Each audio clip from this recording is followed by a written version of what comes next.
no blondes have more fun, those are contraries. Because if one of them was true, the other one would have to be false, and vice versa, right? It just so happens that in this particular case, both of them are false. But notice that both of the subcontraries are true in that case. So you see subcontraries both can be true, contraries both can be false. If one is false, the other one has to be true. Or, I'm sorry, misspoke. If one is true, the other one has to be false, right? There's also a relationship this way. These are the alterns. So this is the super altern, this is the subaltern. Super just means above, sub below, right? So if all blondes have more fun, and I see a blonde walking by, well, I know that that blonde has more fun too, right? Because all blondes have more fun, right? So if this is true, this is true. Although, if this is true, that doesn't tell you whether this is true or not, right? On the other hand, if it's absolutely the case, no blondes have more fun, you've done a poll or whatever, however you find that out, well then, some blonde, walking by, I'm sure they're not having fun either. Easy, right? See the relationships? So that's kind of fun. So Aristotle's not trying to teach you how to think correctly. He's supposedly describing how you do think. At least if you're thinking correctly, right? Right?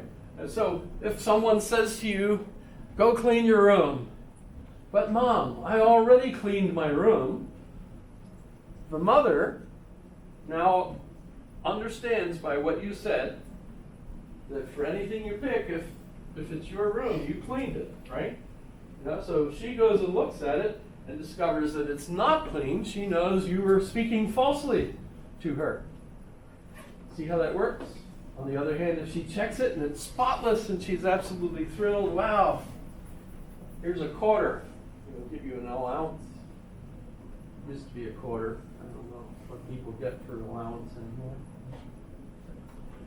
However, you get the idea. You know by hearing somebody say a statement that fits on the square, you know the relationships. So you automatically know the whole set of things that go with that particular statement. Although some of them are very weak. For example, the strongest statement you can make that gives the most information is the E statement. Because you're saying no member of this set is included in this set. So I now know something about all the members of both sets, that neither of them are in the other set.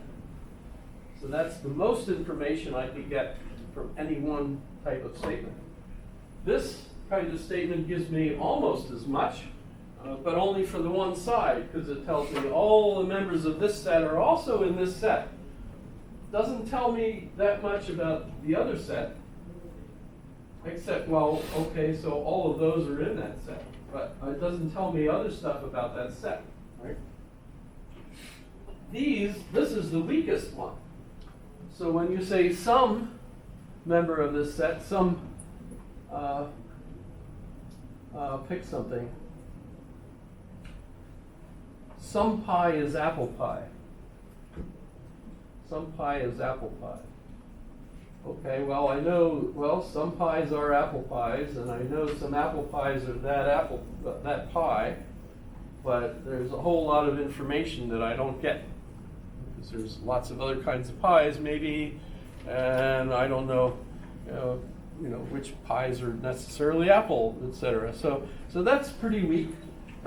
A little bit stronger is some members of a set are not in this predicate set. Because I at least know that none of the P set includes that particular S. So that's a little bit more than the I statement. The I, the O, the A, and the E, where do they come from? Doesn't have it here, but basically, if we look at the square, we look at a Fermo So in Latin, they would say affirmo or I affirm. So both of these are affirmative, saying that the subject set is included in the predicate set. So you get the A from affirmo and the I from affirmo, so it's two of the vowels from the word affirmo, right? Nego, N-E-G-O, nego, means I deny. So these two come from nego, right? These deny. You know, none of these are those, or none of these are those, right? And at least this one is not one of these, right? So these are negative, these are affirmative.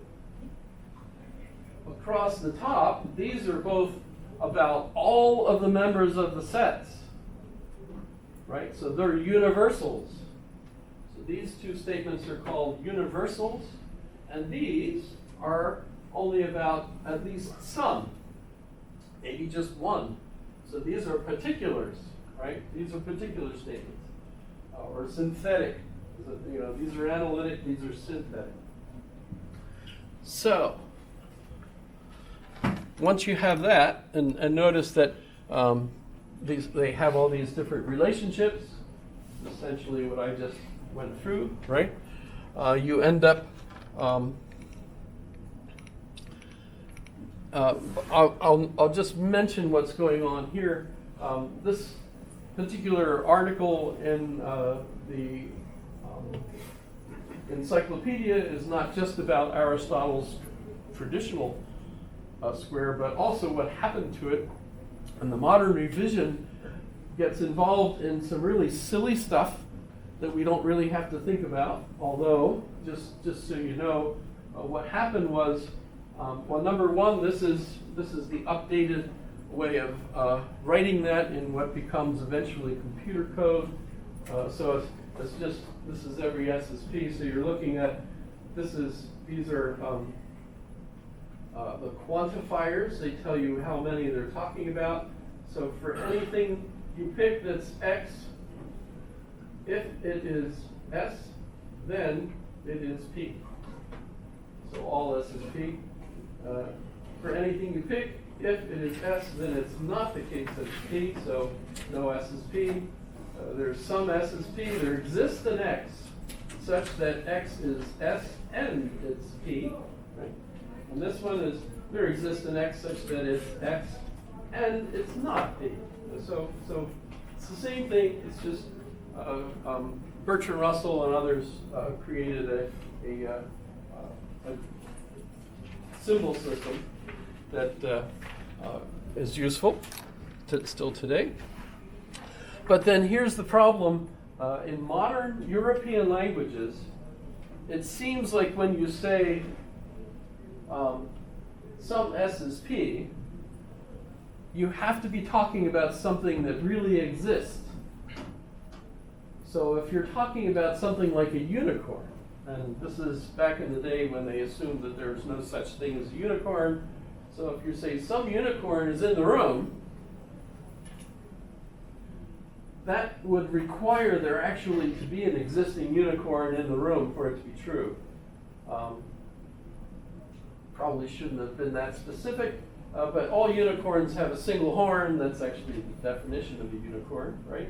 That's true, right? We usually would say that's true, all unicorns have a single horn. So some unicorn has a single horn.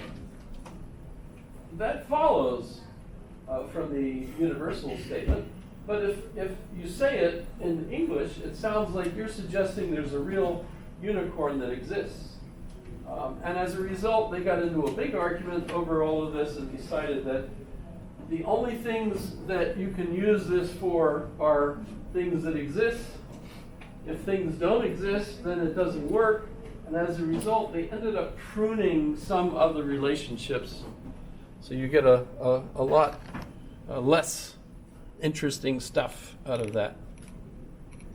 So there's all that kind of stuff. But that's fun. But once you go beyond this, and Aristotle gives us this, so now you know what kinds of statements are true or false. And so what he's going to say is that for me to know something is true, I'm going to have here's the subject set, and here's the predicate set. So all of these are also in here, so I can figure out, the relationships. These are categories. So all horses are animals, for example. Let me draw this differently.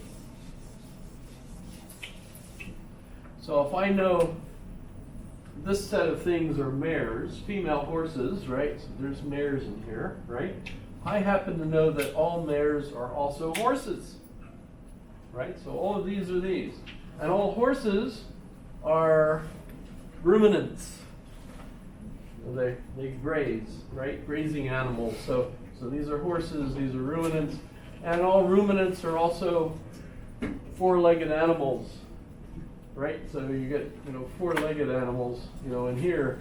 And then all of those happen to be animals, right? So they're all animate, they move. By the way, his book on the soul, Aristotle's book on the soul, is translated into Latin as anima, because anima is Latin for animate. And so for him, the main thing that gives you a soul is that you're moving. And even plants are moving for Aristotle, even though they don't move a lot. Right? So animals, you might even go out and say things.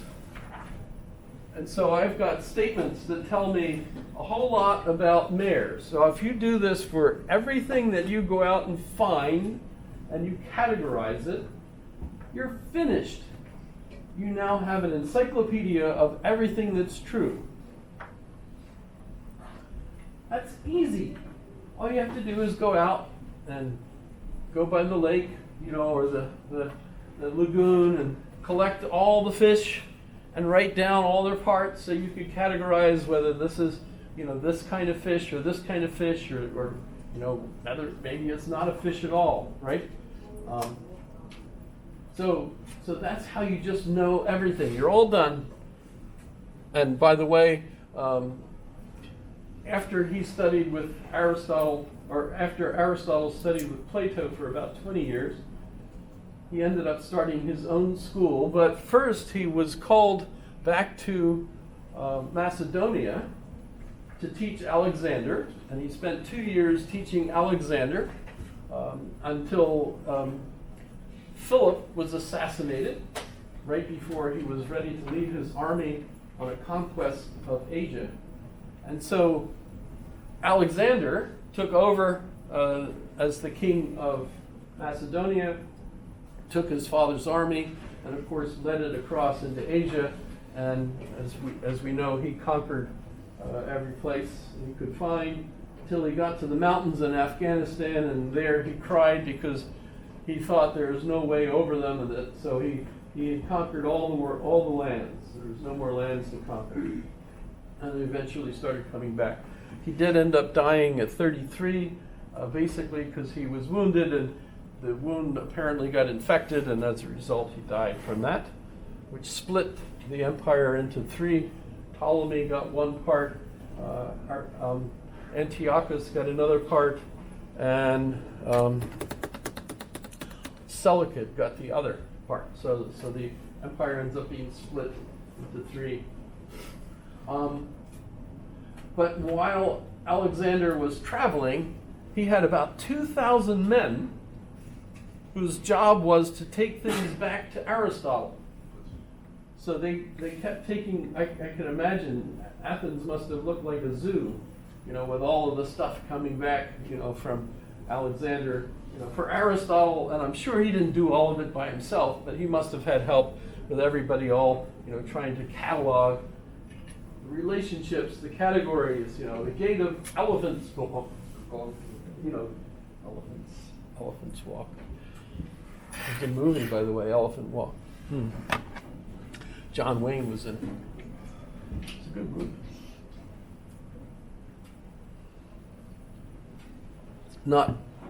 Not politically correct. So, the next level from true or false statements, right?